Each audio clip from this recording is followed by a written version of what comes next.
Excellency, for Nyasimbe, President of the Republic of Togo, Excellency Sarawak Zewed, President of the Federal Republic, Democratic Republic of Ethiopia, Excellency Felix Tshisekedi Tshilombo, President of the Democratic Republic of Congo, Excellency Amadou Gon Coulibaly, Prime Minister of the Republic of Cote d'Ivoire, Ami Ben Yamed, President of the Africa CEO Forum, Honorable Ministers, Senior Officials, Philippe Leroux, CEO of International Finance Corporation, Africa's CEOs and business executives, representatives of regional international organizations, distinguished ladies and gentlemen, it is a great pleasure for me and for all Rwandans to welcome you all to Kigali for this year's edition of the Africa CEO Forum. We are honored by the presence of many national leaders, business leaders, and delegations from every corner of our continent and beyond. Allow me to extend a very special welcome to the heads of state and government who have joined us. Excellencies, you're most welcome. I wish to thank our partners, the Jeune Afrique Group, for selecting Rwanda and allowing us to host this forum, and for the hard work that has gone into organizing the event. 1 year ago, in this very room, 44 countries signed on to the African Continental Free Trade Area. And more have done so since. Just as importantly, the protocol on the free movement of persons was also adopted. The Continental Free Trade Area is on the cusp of coming into force. I understand that only one more ratification is needed. However, as we all know, this is where the hard work begins. It is very timely for us to gather here today to discuss how to make the most out of this historic agreement, among other important issues. We only reached this point because Africa came together with a strong unity of purpose that is rooted in the rising aspirations of our young people for a better future. That same spirit should drive us forward to success. Whatever we try to do, even in terms of economic development, the result comes back to the politics surrounding it. If it's bad, everything else is bad, meaning politics. That is why open, responsive, and accountable governance is so critical. We therefore need the urgency and focus that only the private sector can provide with its unique ability to envision new opportunities on the horizon and seize them. However, no one should be satisfied with business as usual.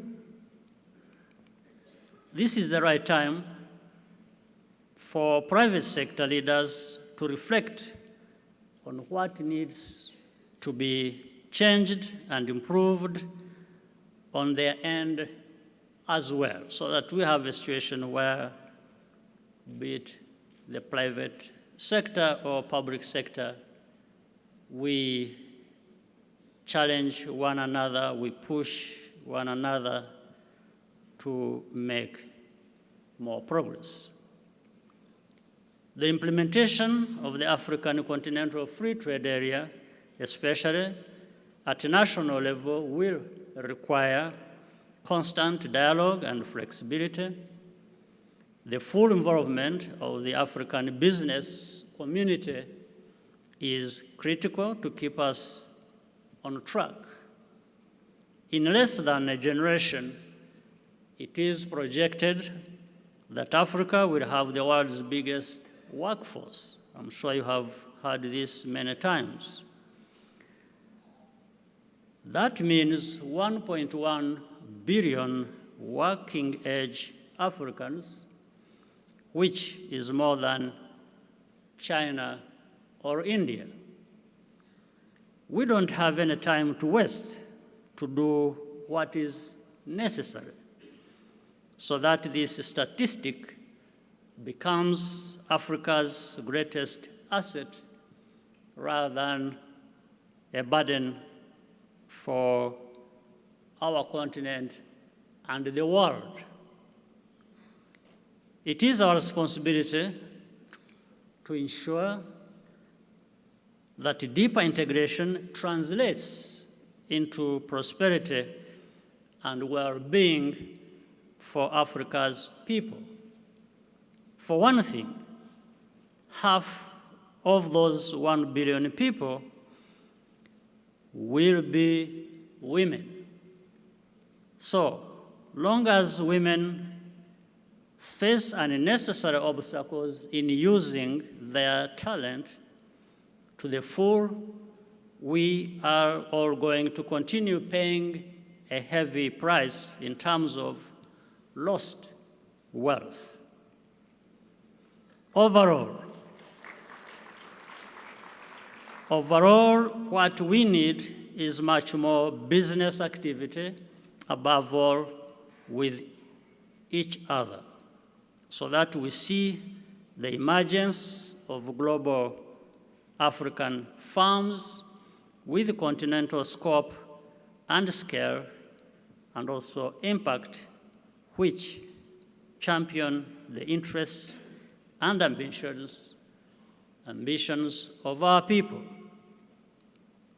The public and private sectors must work even more closely together to provide the education and training that will equip Africa's young workers with the skills to excel in manufacturing, services, and technology. Africa will soon be the biggest on some measures. Africa also be among the best. Our continent must aim to compete on quality, not just on cost. The key factor in all of this is a mindset. Is mindset change expensive? I don't think so. It might be difficult, but it is not very expensive. We can be able to affect it. It has no price, yet nothing has greater value than mindset. Knowing and sharing the examples of those who have succeeded in Africa will help illuminate the path, above all, encouraging cooperation, working together to make a triumph of the Continental Free Trade Area and the free movement of persons is therefore of the very highest consequence for Africa's future. Let me conclude by once again welcoming you all and wishing you productive discussions and a very enjoyable stay in Rwanda. I thank you for your kind attention, and I look forward to interacting with you in the next sessions. Thank you very much.